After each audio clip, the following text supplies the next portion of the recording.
Jadi kalau kemarin saya akan minta saudara untuk membuat Human Resource Initiative ya, People Strategy lah tepatnya begitu.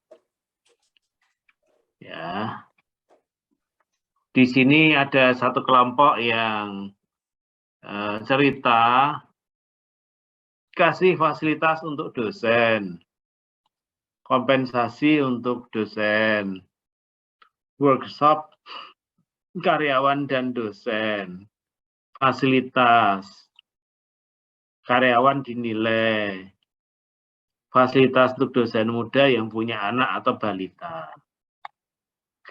Saya mau lihat dari kelompok yang lain dulu, secara acak saja.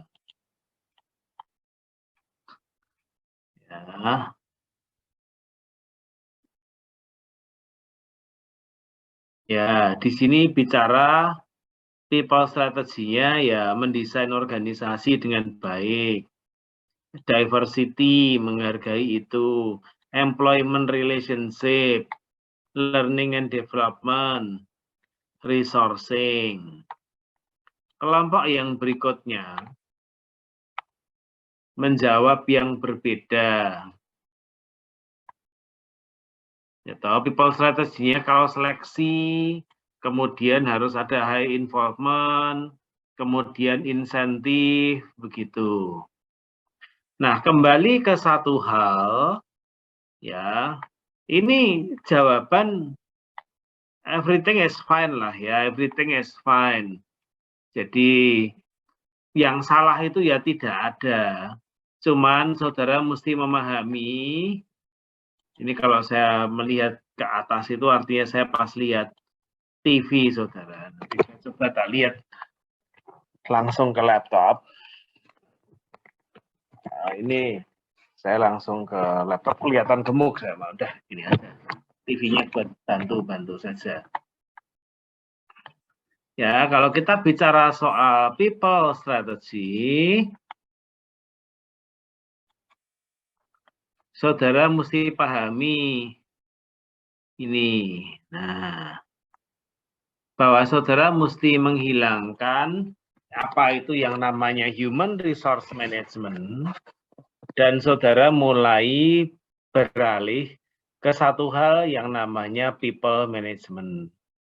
Tinggalkanlah istilah human resource, karena human resource management itu menganggap tenaga kerja itu ya seperti sumber daya yang lain. Ya. Tapi kalau saudara memandang people management, berarti saudara melihat orang itu berbeda dari sumber daya yang lain.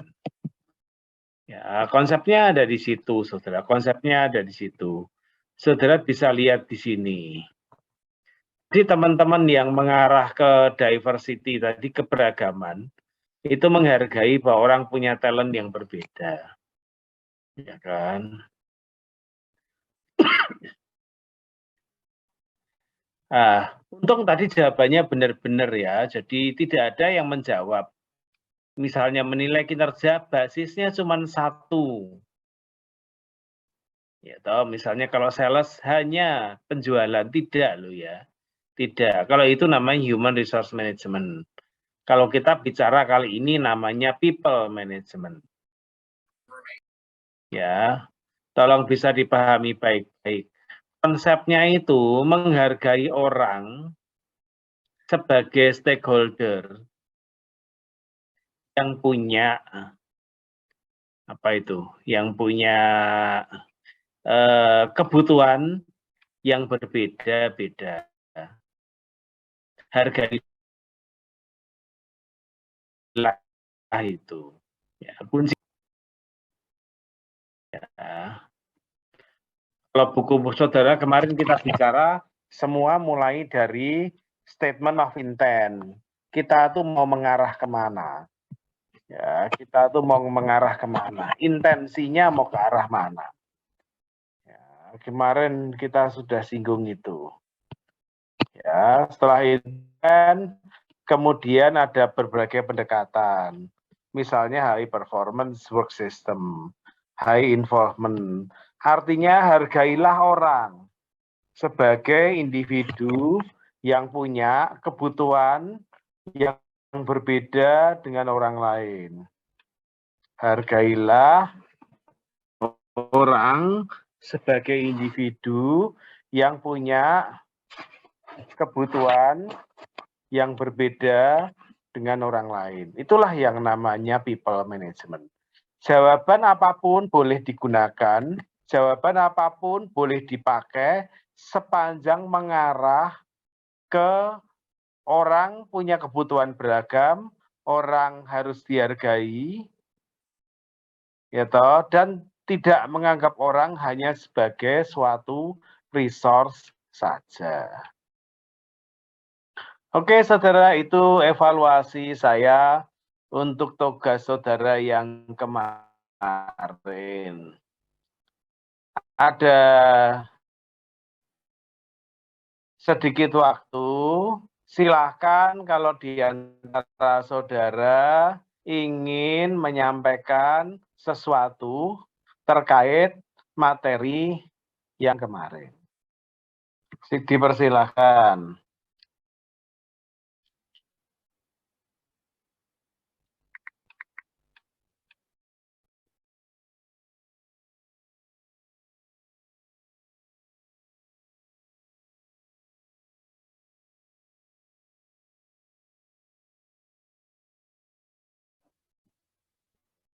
Jangan sungkan-sungkan loh ya.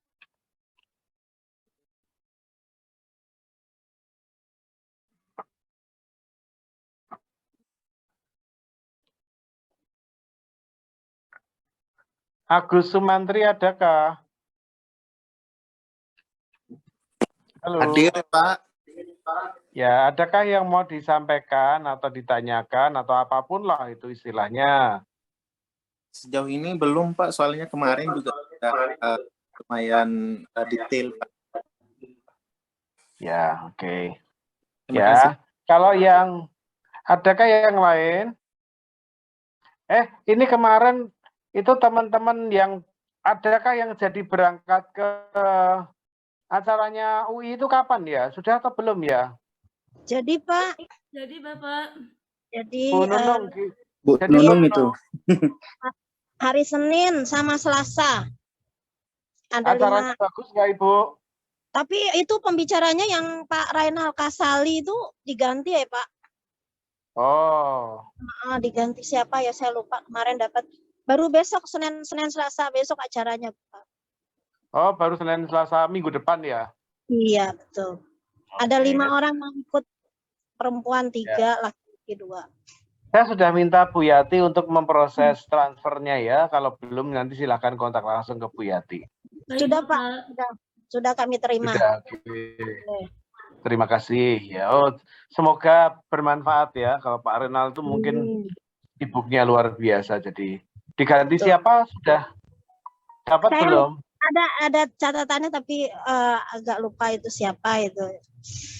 Ya, itu sebetulnya forum untuk nganu ya, bukan hanya untuk cari ilmu, tetapi itu forum untuk berelasi.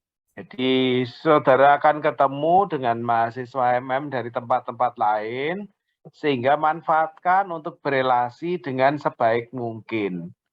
Ya, saya selalu meyakini bahwa rezeki kita itu datang dari relasi kita. Mungkin tidak terlalu salah itu ya. Mungkin tidak terlalu salah. Jadi rezeki itu tergantung relasi. Kalau relasinya banyak, ya rezekinya bisa banyak. Ya, jadi kembangkan relasi. Coba iseng-iseng tanya di tempatmu bagaimana, tempat kita bagaimana, begitu. Terus kalau saudara melihat ada praktek bagus di tempat lain, usulkanlah ke Pak Miswanto. Jadi Pak Miswanto akan dengan senang hati untuk menerima masukan apapun yang saudara dapatkan dari tempat yang lain. Ini kebetulan kami di Timor Leste itu ternyata walaupun mahasiswanya itu kita tawari beasiswa free kuliah di STI KPN, supaya kita itu bisa punya mahasiswa asing demi akreditasi unggul, ternyata tidak semudah itu. Karena ternyata saudara, di sini itu kalau levelnya mahasiswa yang kami temui loh ya, tapi yang banyak S1 sih yang kami temui, bahasa Indonesia alias bahasa Melayunya tidak bagus, bahasa Inggrisnya juga tidak bagus. Kecuali dosen-dosennya. Kalau mahasiswanya masih kayak begitu. Bahasa Inggris nggak bagus, bahasa Indonesia nggak bagus, karena ternyata mereka punya bahasa mereka sendiri. Namanya kalau kuliah S1 di sini, gabungan antara bahasa Portugis dan bahasa Tetun. Waduh, tobat deh.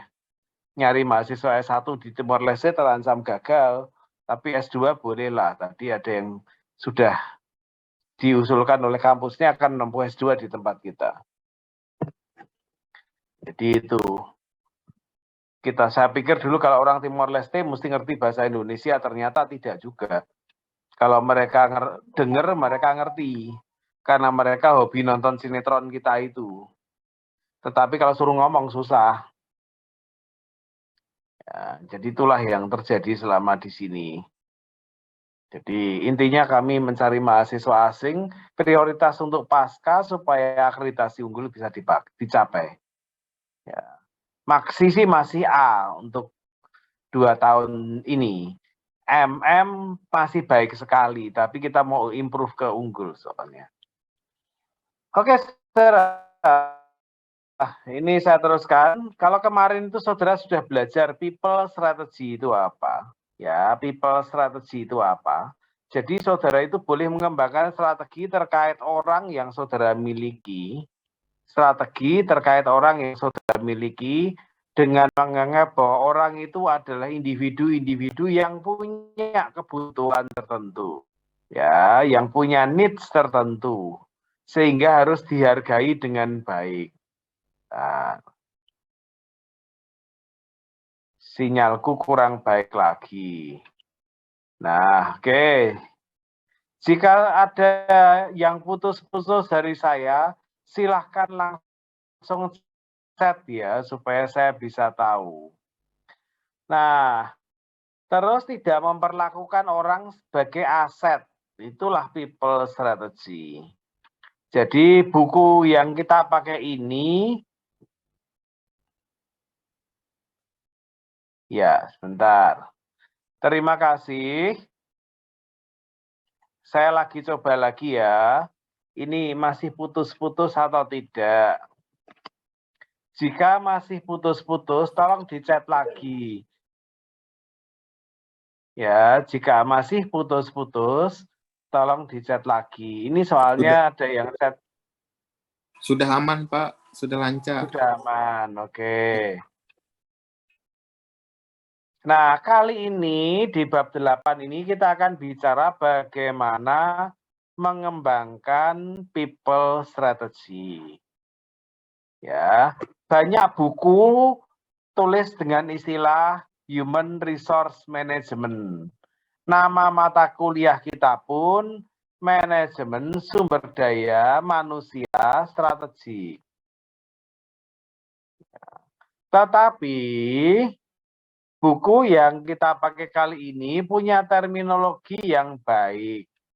Namanya people strategy. Orang bukan sebagai resource, tapi sebagai individu.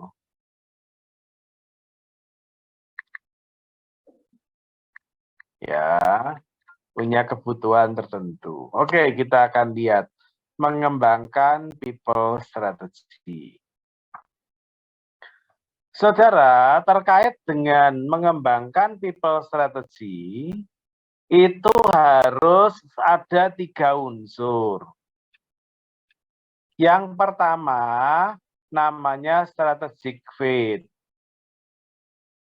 Maksudnya strategic fit itu adalah people strategy yang ada itu cocok, tidak bertentangan dengan strategi yang lain dalam organisasi. Jadi kalau dibilang human resource management-nya itu menerapkan people strategy, sementara marketingnya menggaji sales hanya berbasis penjualan, itu tidak cocok. Jadi sales jangan hanya digaji berbasis penjualan, walaupun komponen utamanya adalah penjualan. Tapi harus dinilai berbasis ukuran yang lain juga. Jadi antara strategi untuk mengembangkan orang dengan strategi yang lain, itu bisa saling cocok. Ya. Dan semuanya mendukung pencapaian strategi organisasi. Terus yang kedua, prinsip untuk mengembangkan people strategy adalah multi-stakeholder approach. Multi-stakeholder approach. Maksudnya apa? Memahami bahwa apapun strategi di organisasi itu bisa mengakomodasi kebutuhan dari stakeholders yang berbeda. Pak, izin bertanya, Pak. Boleh, silakan. Langsung saja. Untuk terkait strategic fit tadi, kalau misal sales itu digaji untuk gaji pokoknya sesuai dengan UMK tertentu, UMK wilayah, kemudian untuk penjualannya nanti akan ininya sebagai insentif, itu termasuk dalam strategic fit atau bukan, Pak? Terima kasih. Ya. Jadi orientasinya sekali lagi, jangan hanya pada satu ukuran. Satu ukuran itu misalnya sales itu, misalnya lo ya, sales itu mainly based on komisi. You nggak berhasil mencapai penjualan, kamu kepecat, ku ganti yang lain. Itu memperlakukan sales itu seperti mesin kalau begitu caranya. Ya, kalau gitu caranya itu memperlakukan sales seperti mesin. Bisa diganti kapan saja. Nah, saran dari people strategy adalah, kalaupun you gaji sales, janganlah hanya dengan ukuran tunggal, sales. Tapi you kasihlah insentif lain, misalnya dia punya ide untuk mengembangkan sesuatu, dan idenya itu bisa berjalan, itu dihargai. Dia bisa meningkatkan diri, itu dihargai. Ya, pengembangan seringkali dalam penggajian kan ada namanya skill based pay. Ya, jadi misalnya orang punya gaji pokok untuk pekerjaan tertentu itu bisa beda. Sama-sama sales. Yang satu mungkin UMR, yang satu UMR plus 500.000. Mengapa berbeda? Karena yang satu itu sales murni, dia dapat gaji pokok plus insentif. Yang kedua ini, kenapa plus 500.000? Karena dia punya sertifikasi tertentu. Ya, dia punya sertifikasi tertentu yang menunjang pekerjaannya. Itu dianggap punya skill lebih tinggi, sehingga bayarannya jadi lebih tinggi. Ya, jadi jangan menggaji pokoknya seluruh sama, enggak. Kalau misalnya dia punya ide mengembangkan sesuatu dan berjalan, ya ada penghargaan lain lagi.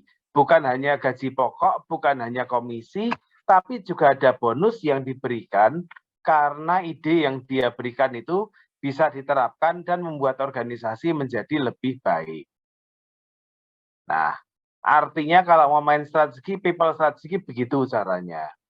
Nah, yang namanya strategic fit itu adalah people strategy itu bisa cocok, bisa klop dengan strategi-strategi yang lain dalam organisasi. Jadi kalau saya tadi bilang yang tidak fit itu adalah, kalau misalnya Departemen Sumber Daya Manusia membentuk people strategy, melihat orang sebagai individu yang punya kebutuhan beragam, tapi kemudian dalam praktek kerjanya, sales itu hanya dihitung berbasis komisi, nah itu namanya tidak fit. Apalagi kalau tidak tercapai terus dikeluarkan. Itu namanya tidak fit. Jadi sekali lagi fit itu adalah cocok satu sama lain. Kalau falsafah people strategy itu bisa dipahami oleh semua anggota organisasi, maka otomatis fit itu akan tercipta. Otomatis fit itu akan tercipta. Jadi untuk pertanyaan saudara tadi, kembali, kalau sales digaji pokok plus komisi, apakah itu masuk fit? Ya, fit itu bukan hanya dilihat dari sisi aspek penggajian itu saja, tapi juga melihat aspek-aspek organisasi yang lain. Misalnya dari aspek, itu kan tadi penggajian. Ada enggak aspek pengembangan orang? Ya, pengembangan orang. Ada enggak aspek yang lain terkait bagaimana organisasi mengepingin orangnya menjadi lebih baik. Selama saling cocok itu namanya fit. Dan ukuran yang paling pokok lagi selain saling cocok dengan yang lain, people strategy itu mendukung pencapaian target organisasi. Itu namanya fit. Ya. Oke, dipersilahkan. Baik, Pak. Terima kasih, Pak. Ya. Yang ketiga adalah fokus pada implementasi. Artinya strategi apapun terkait orang di organisasi itu harus bisa dilaksanakan. Tidak boleh terlalu rumit. Ya, tidak boleh terlalu rumit sehingga sulit untuk diterapkan, sia-sia. Ya, tidak boleh terlalu rumit. Artinya, kalau saudara mau mengembangkan people strategy sebagai bagian dari bab ini, pertama, fit, mencapai tujuan organisasi, dan cocok dengan fungsi lain dalam organisasi. Yang kedua, pendekatannya itu memperhatikan stakeholder yang punya kebutuhan yang berbeda-beda. Yang ketiga, fokusnya pada implementasi. Ya, oke. Saya teruskan ke bawah dulu. Saya langsung lompat ya ke bentar. Ini kan topik kita adalah mengembangkan people strategy. Ya. Riset yang dikembangkan oleh Wright ya, mengidentifikasi ada dua pendekatan untuk mengembangkan strategi terkait orang di organisasi itu.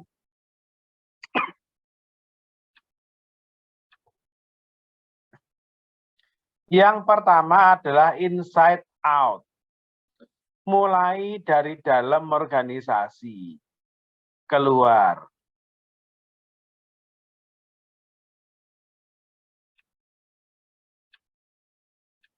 Ya, ini dimulai dengan melihat kondisi human resource di dalam organisasi itu.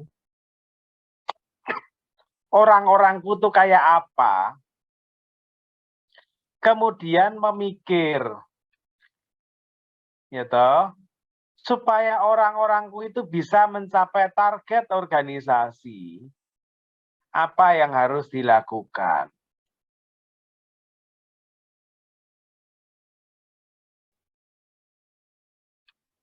Ya, jadi itulah yang namanya pendekatan inside out.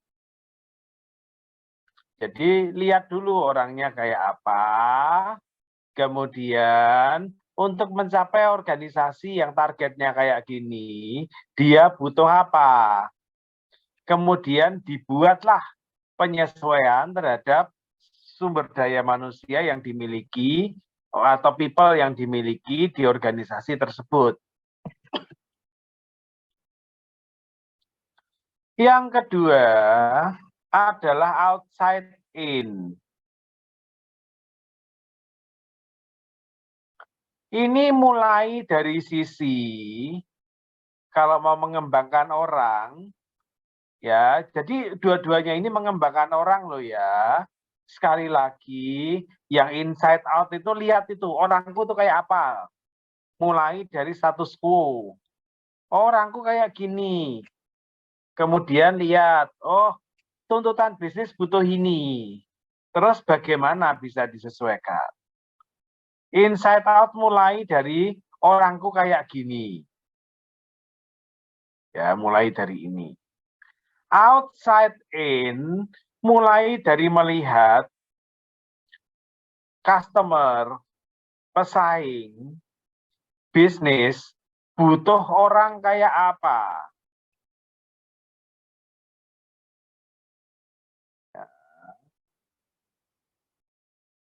Customer, pesaing, bisnis butuh orang kayak apa. Kemudian apapun yang ada di organisasi dikembangkan. Apapun yang ada di dalam organisasi dikembangkan. Jadi tidak melihat orangku dulu kayak apa, udah prinsipnya di luaran kayak apa, aku butuh apa. Kemudian apapun yang ada di dalam disesuaikan dengan kondisi lingkungan luar. Ya, sebetulnya hampir sama, tapi pada posisi yang di atas ini, semua bermula dari yang dulu ya sudah kayak gitu. Maka namanya status quo HR function. Aku punyanya kayak gini. Terus kemudian biar berhasil dibuat penyesuaian kecil. Minor adjustment. Jadi kondisi menangani orang itu relatif tidak akan pernah berubah drastis. Cara yang kedua, yang outside in, lihat luar dulu. Kemudian perubahannya itu drastis. Kalau kondisi luar butuh yang lebih jos, langsung ubah. Tak kasih contoh ya, tak kasih contoh. Kalau saya pakai pendekatan inside out untuk STIE YKPN, yang saya lakukan begini. Dosen-dosenku profilnya kayak apa ya? Oh, dosenku itu, dosen STI itu cuma 50% yang aktif meneliti. Yang lain cuma senang ngajar. Oke, kemudian saya lihat kondisi luar. Oh, di luar itu dosen menulis publikasi itu sudah jadi norma. Kemudian dosen-dosenku yang malas meneliti itu, saya mulai tawarkan pendekatan soft. Ayo Bapak Ibu, sama-sama mengembangkan penelitiannya. Mulailah menulis Bapak Ibu, STI butuh. Relatif peningkatannya itu kecil. Relatif peningkatannya itu kecil. Bahasanya orang itu, yaitu continuous improvement. Menjadi baik, tapi pelan-pelan. Supaya meminimalkan goncangan dalam organisasi. Ya, supaya meminimalkan goncangan dalam organisasi. Tapi kalau saya pakai outside in, saya lihat kondisi luar kayak apa, kemudian saya lihat di dalam.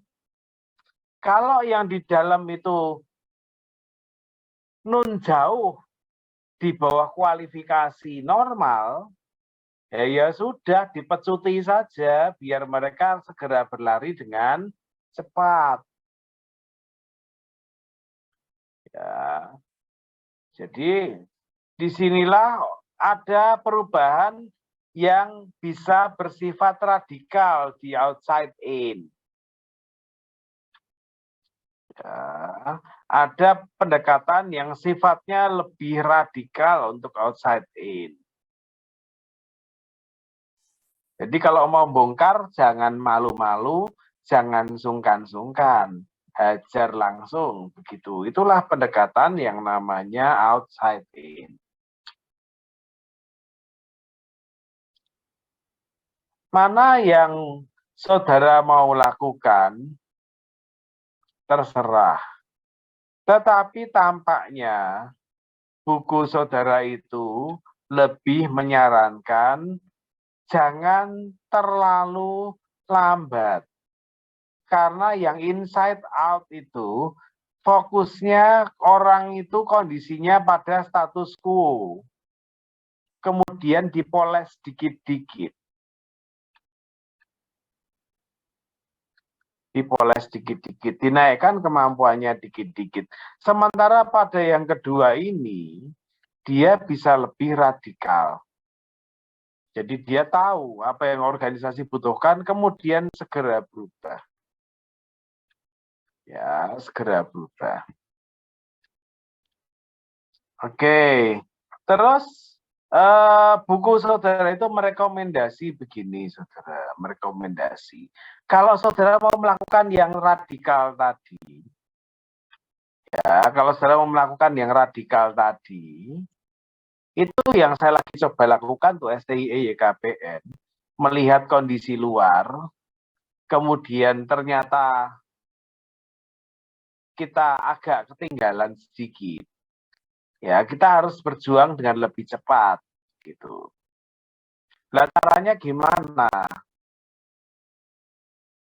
Ya, semua pengurus terlibat kalau di STIE untuk mengembangkan HR strategi. Jadi, saya dalam setiap rapat selalu berusaha, Bapak Ibu, kita agak tertinggal, mari kita lari. Kita lari. Jadi ada proses formal dalam rapat-rapat bagaimana kita lari. Kemudian kita juga punya proses formal untuk memantau pergerakan lingkungan. Masuknya proses formal itu gimana? Ada tim yang dibentuk untuk membantu memantau kondisi eksternal, kemudian memberikan dokumentasi yang baik. Ya, itu maksudnya itu di sini. Formal mechanism for tracking development in the external environment adalah ada orang tertentu ditunjuk memantau perkembangan lingkungan, kemudian lapor.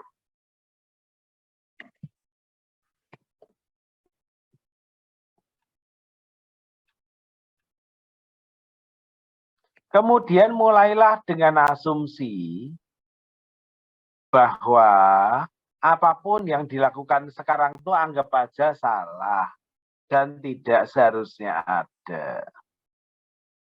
Ini yang pendekatan kedua loh ya, outside in.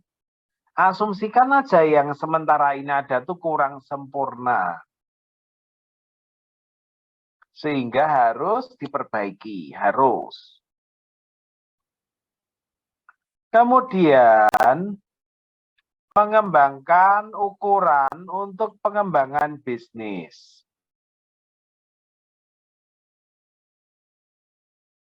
Ya, ukuran untuk pengembangan bisnis. Misalnya kalau saya di STIE, saya terapkan dosen 1 tahun, 1 publikasi, dan 1 pengabdian masyarakat. Sudah selain kelas sesuai ketentuan yang berlaku. Itu ukurannya.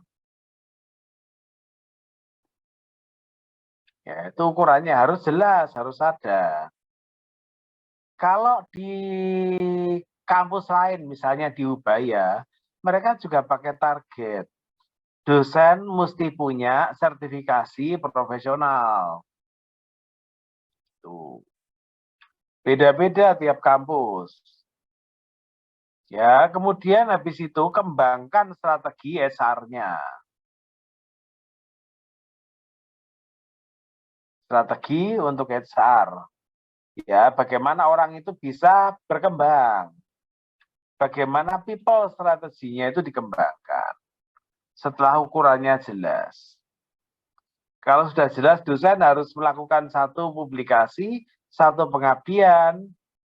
Gitu. Terus dirancang gimana? Dibentuk tim misalnya, supaya meneliti bersama-sama. Dibentuk tim supaya PKM bersama-sama. Jangan biarkan mereka jalan sendiri, karena mereka tidak akan sampai kemana-mana kalau berjalan sendiri. Terus pahami bahwa strategi people strategy ini adalah proses. Ya, bukan sesuatu yang dilakukan hanya sekali dan berhenti, tidak. Ini proses yang berjalan terus-menerus. Ya, ini adalah proses yang berjalan terus-menerus. Harap dipahami baik-baik. Ya, oke. Ya, semoga bisa dipahami. Nah, supaya bisa terstruktur, supaya bisa baik, ya toh, untuk melakukan people strategi ini ada hal-hal yang mesti dipahami. Ini tadi rekomendasinya. Sekarang langkah-langkahnya. Lihat lingkungan internal dan eksternal. Saudara bisa ikuti tabel 8.1 ini. Ini analisis lingkungan internal. Ya. Pertanyaan-pertanyaan ini bisa dijawab. Misalnya, apa tujuan utama strategi bisnis kita? Misalnya, responnya strategi utama bisnis, penjualan naik 2 kali lipat. Lantas strateginya mesti apa? Latih sales tambah sales, misalnya begitu. Kemudian pertanyaan nomor 2. Yang pertama itu tujuannya apa? Yang kedua, yang buat bisnis kita sukses itu apa? Yang buat bisnis kita sukses apa? Misalnya, kalau rumah makan rasa. Kalau rasa jadi penting, implikasinya apa? Ya kalau gaji chef jangan pelit-pelit lah gitu misalnya begitu. Ya, kalau menggaji chef jangan pelit-pelit.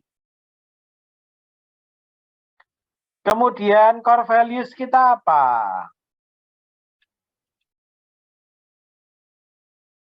Kalau di sosro, values-nya itu cuma dengan 2 kata, niat baik. Segala sesuatu didasari oleh yang namanya niat baik. Implikasi bagi HR strateginya apa? People strateginya, ya bagaimana supaya orang selalu punya niat baik, apa yang harus dilakukan.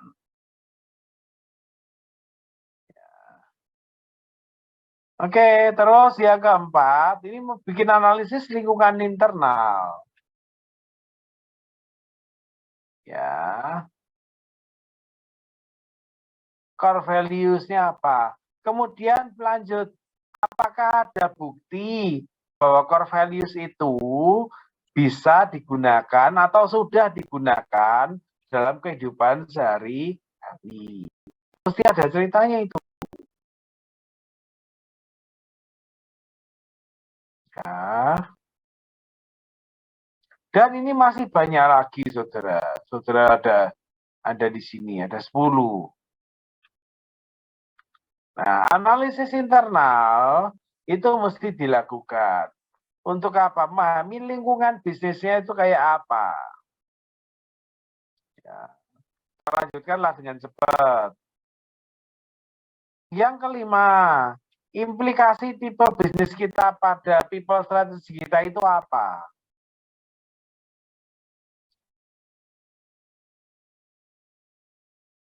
Kalau misalnya saya punya rumah makan, itu tipe bisnis kita adalah tidak bisa ganti-ganti orang kapan aja. Rasanya akan ikut ganti.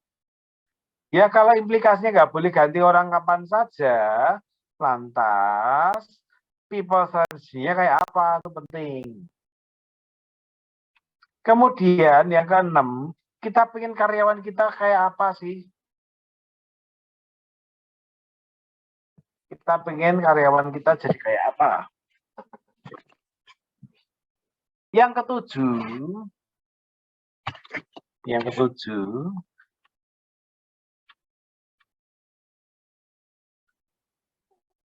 apa? When do the people we want? What do the people we want? Orang-orang itu pengen apa? Duit saja atau yang lain? Kemudian value proposition kita apa untuk mencari dan menjaga orang yang baik.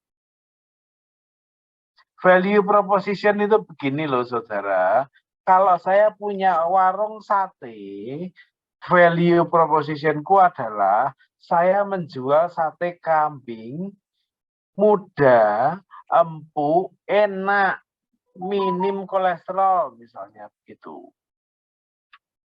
Artinya itu value proposition itu kuungkapkan supaya orang tahu saya mengarah kemana. Ya. Kemudian apa yang kita lakukan untuk mengembangkan orang yang bertalenta itu. Terus seberapa orang kita itu engage itu melekat.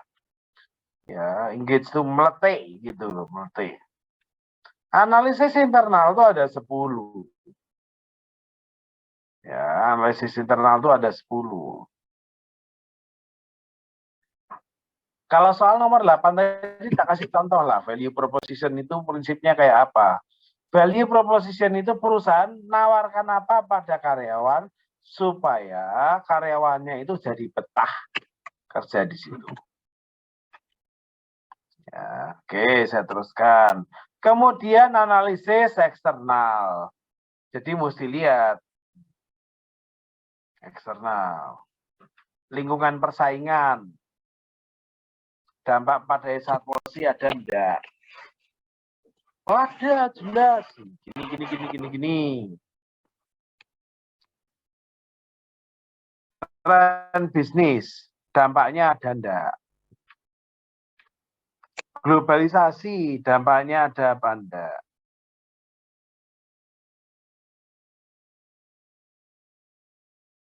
Ya, dan lain-lain, ya kan? Tren demografi, nyari karyawan perempuan makin susah misalnya. Aturan hukum, ketersediaan keahlian, sama pasar tuh gajinya berapa tuh. Pahami baik-baik ya, pahami baik-baik. Terus yang kedua, ini saya jalan dulu 10 menit, nanti ada tugas. Lakukan yang namanya stakeholder analysis. Stakeholder ngerti toh, orang yang terimbas oleh bisnis tertentu. Misalnya, siapa sih mereka? Siapa sih mereka? Kemudian yang kedua, maunya apa sih?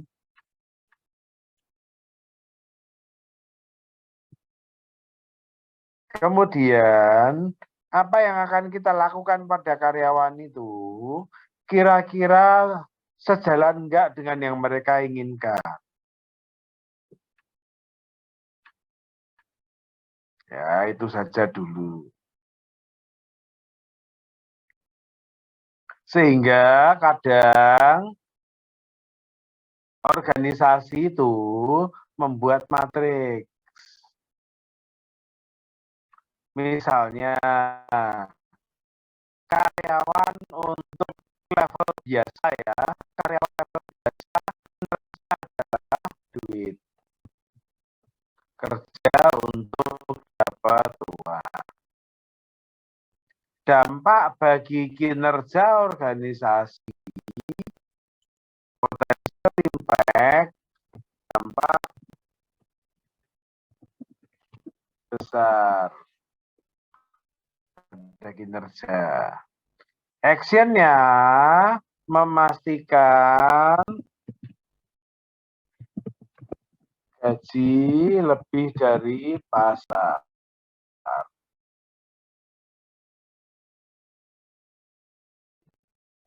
Nah, itu misalnya ya, misalnya. Oke. Terus saya lanjut.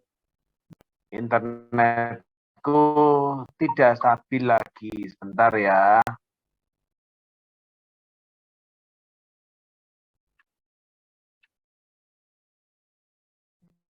Ya. Oke. Strategi itu dianalisis. Maksudnya apa? Strategi itu dianalisis. Apakah people strategy itu mendukung pencapaian strategi atau sasaran bisnis? Dia people strategy itu mempengaruhi secara keseluruhan atau hanya sebagian. Misalnya cuma sebagian tentang begini.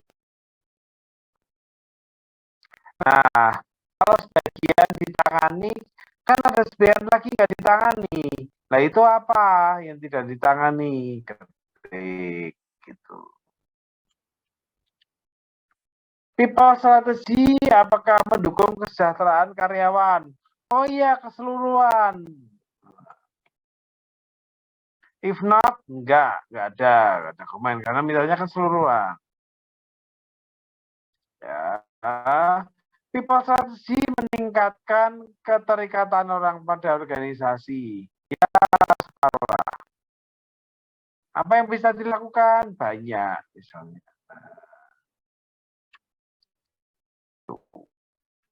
Ya, nanti sudah baca sendiri. Kalau membacakan bisa mabuk kalian. Kemudian 1-3 itu direview semua. Pastikan tidak ada yang meleset. Kemudian jalankan. Maksudnya jalankan apa? Jika memang bisa melakukan strategi yang selama ini dilakukan, lakukan saja. Yang kedua, kalau nggak bisa, ya sudah, olah pakai alat analisis yang paling sederhana. Nanti ini,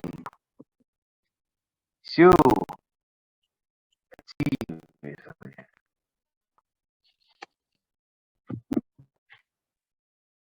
Kenapa orang mikir gaji sih? Karena rata-rata orangnya miskin. Terus ngatasinya gimana? Beasiswa. Jangan beasiswa.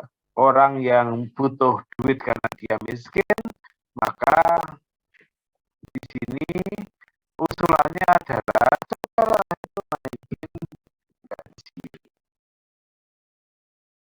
Kemudian dicek, sudah naik.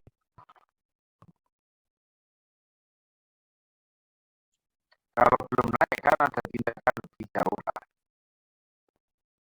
Ini harus mesti pahami agar bagian awal ini.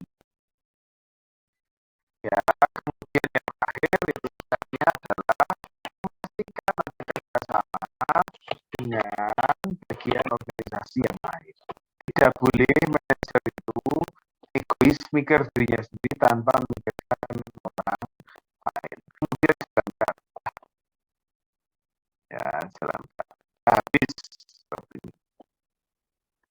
Nah, saya mau minta saudara melakukan sesuatu sedikit untuk saya. Tapi waktunya jangan panjang-panjang ya. Ini saya sudah jalan 1 jam ini. Ini untuk tugas ini 20 menit lah cukup. Gitu. 30 menit cukup. Yang akan memberikan nanti itu 30 menit cukup. Bentar ya.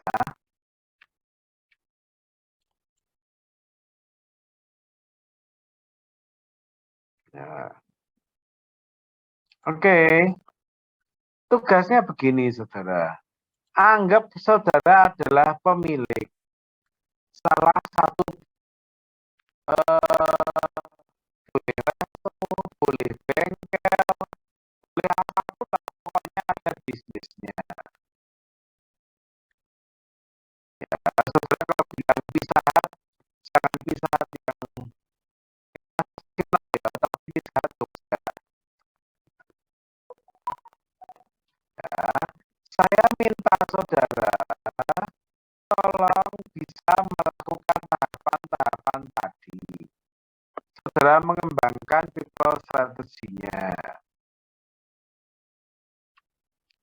Ya, jadi saudara anggap saja saudara itu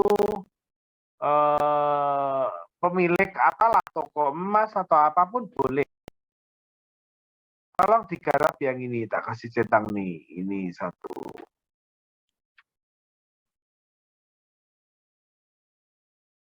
Ini 2. Biar nggak usah banyak-banyak ya. Kemudian ini. Value proposition untuk merekrut karyawan itu apa? 1 aja udah 3 ini. Mungkin waktunya tak tambahin dikit lah. Yang kedua, analisis eksternal enggak usah. Analisisnya ini aja. Persaingan.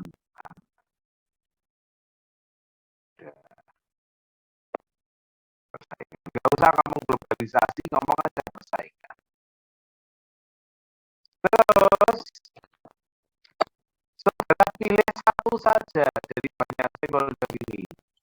Pilih 1. Ya. Stakeholders analysis matrix itu biasanya isinya ya stakeholdersnya bukan cuma 1, tapi kali ini aku minta 1 aja. Terus habis itu saudara cek pakai ukuran yang mana boleh. Pakai ukuran yang mana boleh. Ini dari sini boleh. Kemudian dari bawah ini juga boleh. Nah, bebas mau pakai yang mana. Terus habis itu ini tegasi nggak usah lah, integrasi nggak usah. Berhenti di yang tadi saja ya. Berhenti di yang tadi saja. Jadi biar ku ulangi. Saudara ambillah perusahaan tertentu bebas. KFC Seturan boleh, Pizza Hut Jogja boleh, bakso main apa itu yang enak itu, bakso apalah gitu, bebas. Tolong habis nama bisnisnya disebut. Ini targetnya bisnis apa, yang buat bisnis berhasil apa, terus value proposition-nya apa. Terus persaingannya apa? Nanti buku ini saya copy lagi ya, tak taruh biar kalau ada yang mau lihat boleh. Terus pilih 1 saja stakeholder, sudah. Tak usah banyak-banyak. Ya. Kemudian, ini kan kalian masih, kalian masih awal. Ya, tolong siapkan tabel 84 hanya dengan 2 item saja.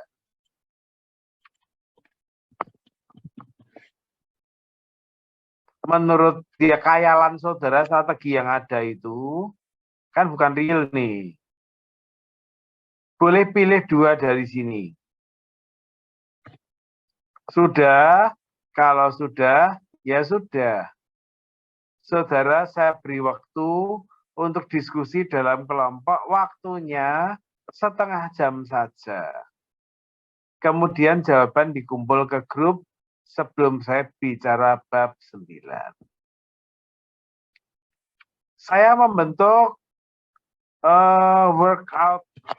breakout room baru. Saya bentuk baru. Ya, saya breakout room-nya baru. Cuman masalahnya, aku ini nggak bisa masuk sebagai host. Adakah di antara saudara yang jadi host ya ini ya? Sebentar.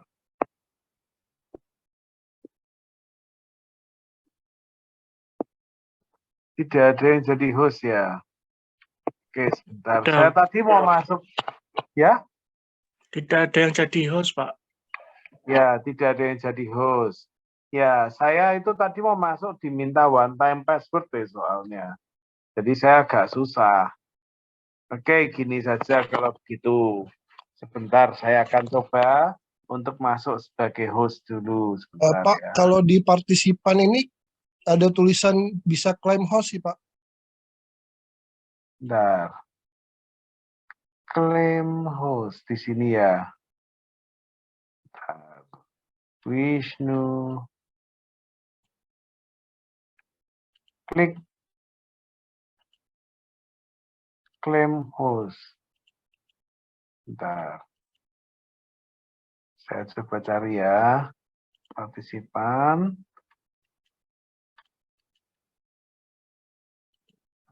Apa biasanya saya berhasil ya? Mungkin apa gara-gara saya di Timor Leste itu ya. Jadi, bentar.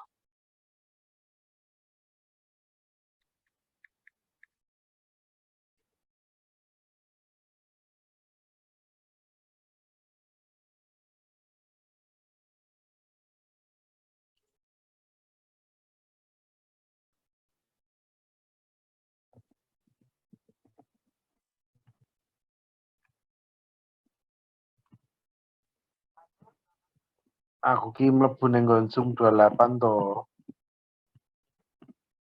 Terus ditekoki one time password deh.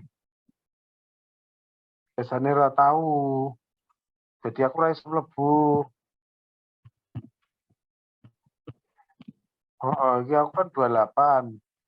28 niki terus di ono kotak-kotak kuwi lho. Dadak buka.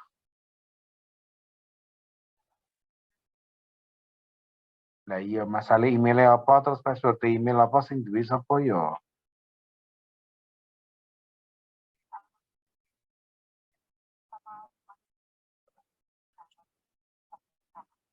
Oh sama ya. Sama ya. Oh. Oh itu FSTI YKPNACID itu aku mau ke situ ya. Ya saya tak coba nih sih. Thank you ya.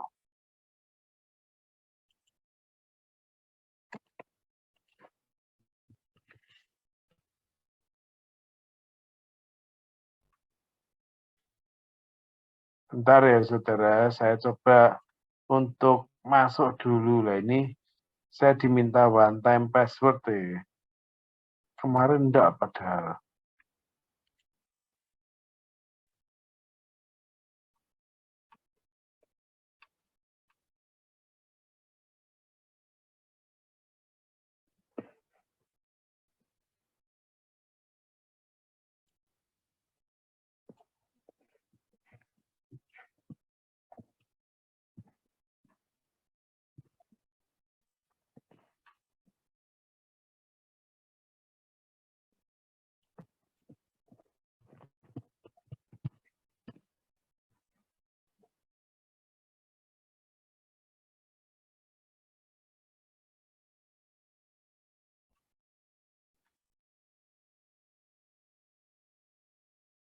STKPN Zoom 28 STI KPN CID. STI KPN kostum 28 STKPN.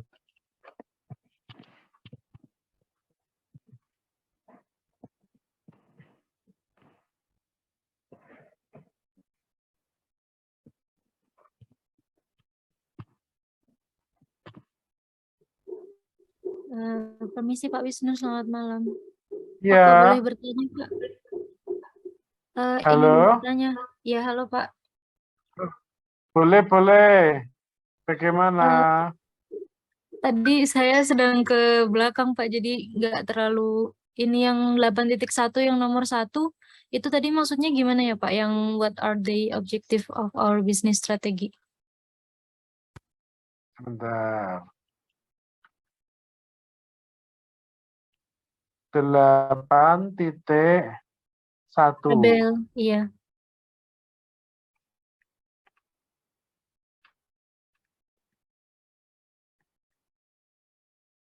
Ini ya? Iya Pak. Ya, oke. Jadi yang nomor berapa? Yang nomor 1 Pak. Ya, tujuan utama bisnis kita apa? Jadi kalau saya misalnya terkait STIE, tujuan utama adalah meningkatkan publikasi dosen. Misalnya itu responnya. Implication untuk HR strateginya apa? Implication untuk HR strategi adalah, ya, implication untuk HR strategi adalah gini, mesti melatih dosen, gitu, mesti melatih dosen. Ya, mesti melatih dosen. Karena kan publikasi butuh pelatihan. Misalnya begitu. Perusahaan lain bisa punya pendekatan yang berbeda. Ya, perusahaan lain bisa punya pendekatan yang berbeda. Maksudnya apa? Penjualan naik 2 kali lipat. Implikasi apa? Melatih orang dan menambah orang. Begitu. Ya, itu kira-kira jawaban yang bisa aku berikan. Ya, baik Pak, terima kasih. Bentar, saya akan berusaha masuk ke host dulu ya. Karena tadi coba tak tanya Pak Lukman saja. Pak Thohir nggak bisa.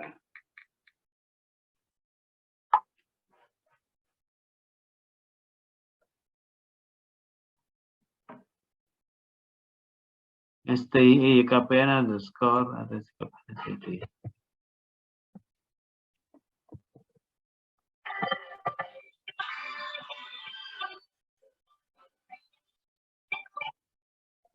Halo, ya. Ora iso. Iya, aku mau ora mlebu biasa, ora liwat host karena itu kayak one time password.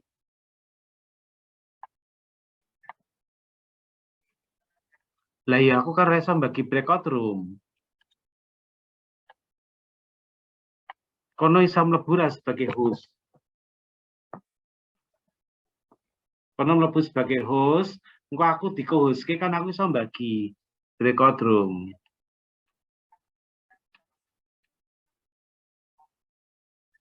Ya, tak tunggu ya, dicoba yuk. Ya. Ya, ini Pak Thohir mau masuk, jadi harapannya bisa beres ini. Pak Mis sama Pak Baldrik sudah patah hati, mereka tidak mau kuliah minggu ini tampaknya. Stres, takut kalau sinyalnya jelek. Waktu saya bilang mau kuliah, Pak Mis sama Pak Baldrik yakin bisa. Dicoba. Bentar ya, kita tunggu dulu Pak Thohir menyalakan komputernya.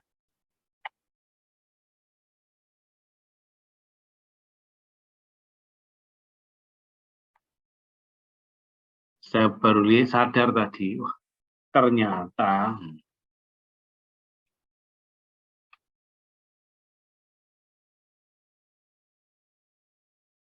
bentar. Oke, jadi supaya saudara juga bisa tahu apa yang mesti dilakukan, coretan-coretan tadi Saudara, saya kirim ke grup WA. Itu tadi ada di bab 8 ya. Jadi yang saya minta tidak terlalu sulit pada dasarnya. Nanti dikerjakan dalam kelompok. Yang saya minta itu ini. Yang saya kasih tanda cek itu. Analisis internal 3 ini.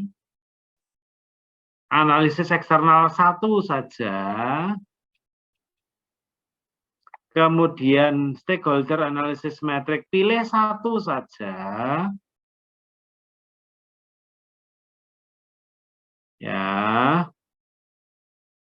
Terus untuk step 3 itu pilih 2 saja, terserah mana saja. Terus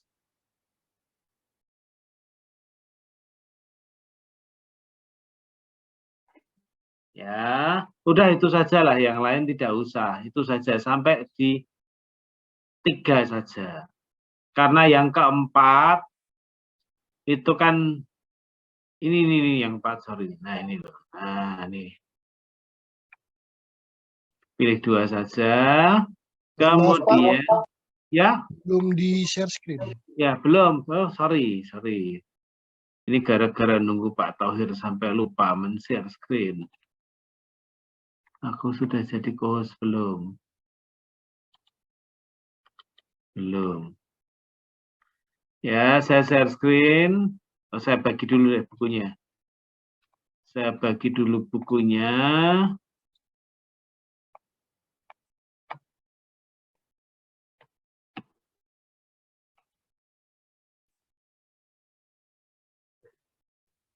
Saya bagi dulu bukunya. Saudara udah punya, tapi yang ada coret-coretannya kan belum ada.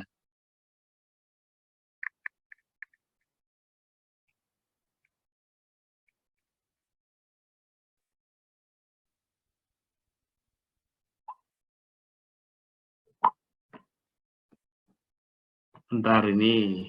Upload bukunya butuh waktu. Koneksiku tidak secepat di Jogja. Share screen. Ya, bukunya masih berjalan pelan. Masih berjalan pelan bukunya. Jadi saya share screen di sini. Saudara, cuman saya minta yang analisis internal itu ada 3. Tujuan bisnis kita apa? Pilih perusahaan tertentu, apalah bebas. Ya, tulis itu. Kemudian ini yang buat perusahaan berhasil apa? Kemudian employee value proposition. Itu 1. Terus yang kedua, analisis eksternal. Saya minta dari sisi competitive pressures. Untuk perusahaan kalian itu, competitive pressures-nya itu seperti apa? Dan dampaknya bagi pengembangan orang menjadi seperti apa?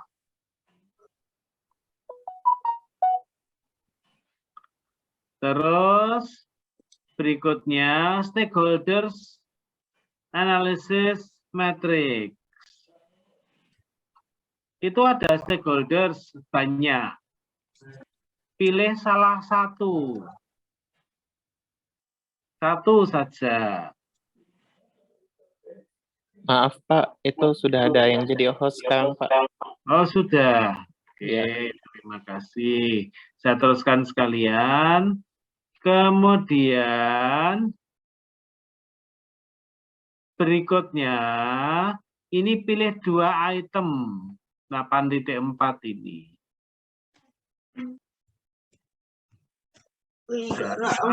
Boleh dipakai. Rasa lain lah. Hah?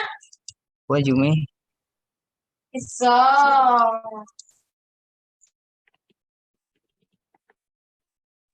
Bentar ya Pak Wisnu. Ya, saya sudah dibuat jadi host kah? Itu Pak Thohir sudah masuk itu berarti.